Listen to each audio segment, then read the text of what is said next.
მოგესალმებით, გავაგრძელოთ ჩვენი Windows სერვერის კონფიგურაციის შესწავლა. დღეს შემოგთავაზებთ ძალიან მარტივ, მაგრამ უმნიშვნელოვანეს როლს, რომელიც საჭიროა, რომ ინფრასტრუქტურაში მოვაწყოთ. ეს არის IP კონფიგურაციის ავტომატური დარიგებისთვის განკუთვნილი სერვისი, მას ქვია DHCP, ანუ Dynamic Host Configuration Protocol. ჩვენ პირველ რიგში ჩავთვალოთ ამ ჩემს მანქანაზე, რომელიც ჩვენ წინა ლექციაზე დავაკონფიგურირეთ. მოშორებული ადმინისტრირების საშუალება remote desktop-ის სერვისი გავააქტიუროთ, დავნიშნოთ user-ი, რომელთაც უფლება გვექნება რომ შევიდეთ და შემდეგ უკვე remote-ით შევიდეთ სერვერზე და მოვაწყოთ ჩვენი DHCP. Start-ში მოძებნოთ remote და აქვე იქნება remote desktop settings. დაგვიდით. დავწმუნდეთ, რომ enable remote desktop ჩართული იყოს. Confirm.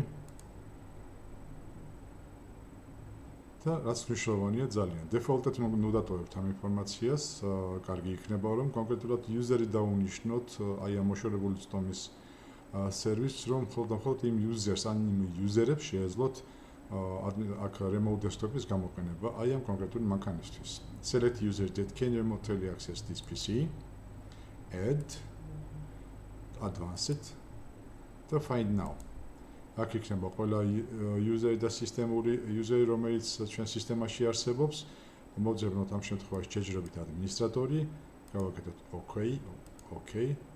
OK და ახლა უკვე ჩვენ შეგვეძლება რომ მოშორებული ადმინისტრირებით შევიდეთ აი ამ მანქანაზე, უფრო მოსახერხებელია სამუშაოდ, უფრო ჩქარია და დავაკონფიგურიროთ DHCP სერვისი.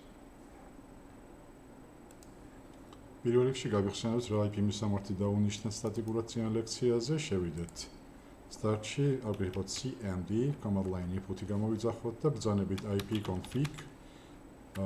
გვაჩვენებს, რომ ჩვენი მისამართი არის 172, 16, 52, 59. აი ამ მისამართის გამოყენებით ვეცადოთ ახლა ჩემი კომპიუტერიდან შევიდეთ უკვე აი ამ ჩვენ სერვერზე.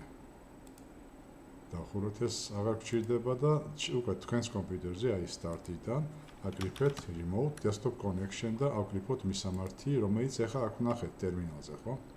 172, 16, 52, 59 და დაკონექტდეთ. როგორც ხედავთ, გამოვიდა აუთენტიფიკაცია ავტორიზაციის ფანჯარა, სადაც ხოლოს ჩვენი ოპერაციული სისტემა, სადაც შევდივართ იმის usernames და password, თუ ასეთი ფანჯარა არ ჩანს, გადადით use different account, ჩაწერეთ username-ი და paroli. რა თქმა უნდა, მოხდა აუთენტიფიკაცია, როგორც ხედავთ, შევედით უკვე მოშორებული ადმინისტრირებით, ანუ RDP-ი ჩვენ სერვერზე და ჩავთვალოთ ჩვენი პირველი სერვისი, რომელიც არის DHCP, ანუ კიდევ მეორე Dynamic Host Configuration Protocol. Start-ში მოძებნოთ Server Manager-ი და სერვისებს დღეიდან უწოდებთ როლები და რადგან როლებს უწოდებთ, მოვძებნოთ აქ სადმე ხომ არ გვაქვს როლი, აგერ არის Add Roles and Features. დავაწყაპოთ. შეგიძლიათ ეს მონიშნოთ, რომ შემდეგში აი ამ მისასალმებელმა ფანჯარამ აღარ შეგვაწუხოს.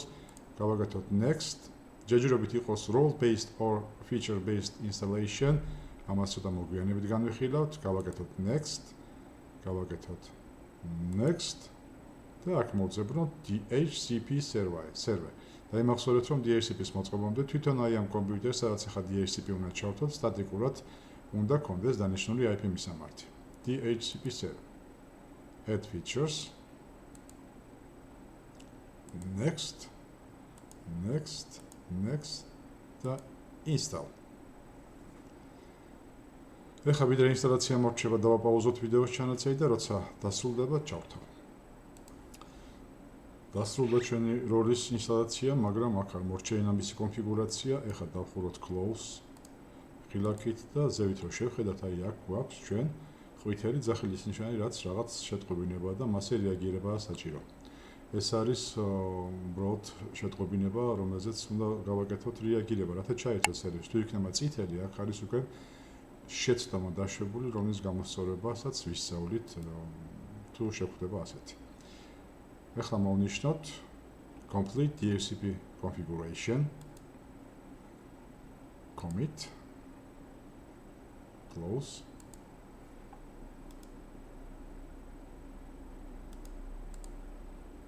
ეხლა შევიდეთ tools-ში.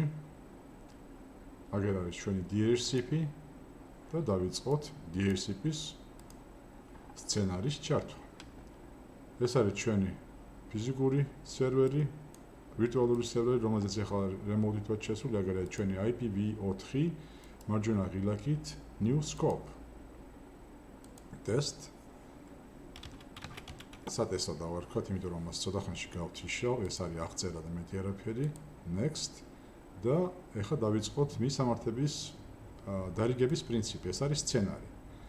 მისამართების დარიგება დაიწყო 172, 16, 52, 1-დან 172, 16, 52, 10-მდე. ეს არის ჩემი სცენარის მიხედვით, რა თქმა უნდა, თქვენი IP ქსელის მიხედვით უნდა მოახდინოთ აი ამ სცენარის მორგება. ჩავწეროთ ჩვენი ქსელის საბნეტი. როგორც ხედავთ, 21 ბიტიანი ქსელი მაქვს. შემდეგ ეტაპზე გამონაკლისი მისამართებია, თქვენ შეგიძლიათ დაარეზერვოთ მისამართები, თუ რომელიმე კონკრეტული მისამართი არ გინდათ რომ დარიგდეს ქსელში. ეხლა მე ამას გამოვტოვებ. ეს არის მისამართების შენახვის პერიოდი, რამდენი ხანი უნდა შეუნახოს ჰოსტს მისამართი. თუ ორგანიზაციაში ასეთი პოლიტიკა გაქვთ, რომ გინდათ მისამართები ყველაფერს ერთ და იგივე დაურიგდეთ ყოველი ჩართვა გამორთვის შემდეგ, საჭიროა რომ რაც შეიძლება მაღალი რიცხვები დააყენოთ დღეებში. 999 დღე დავაყენოთ და კომპიუტერი 3 წლის მანძილზე თუ აღარ ჩაირთვო, მაგ შემთხვევაში ექნება ახალი მისამართი, თორე ყველა სხვა შემთხვევაში ერთი და იგივე მისამართს დაურიგებს ეს ჩვენი სერვერი უკვე აი ამ კონკრეტულ კომპიუტერს, რომელიც შეუერთდება DHCP-ს.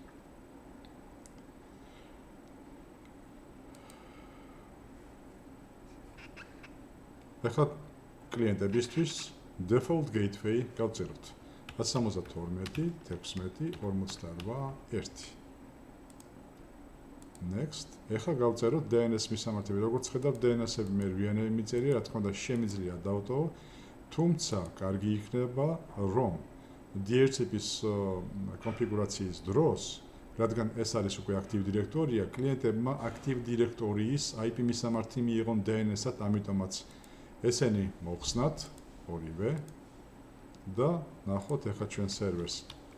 რა მისამართი აქვს IP config 52, 59 მისამართი გავწეროთ DNS-ში და ყველა კლიენტი ავტომატურად მიიღებს ამ მისამართს DNS-ად და შესაბამისად active directory-ში შეცვლა აღარ გაგიჭირდება.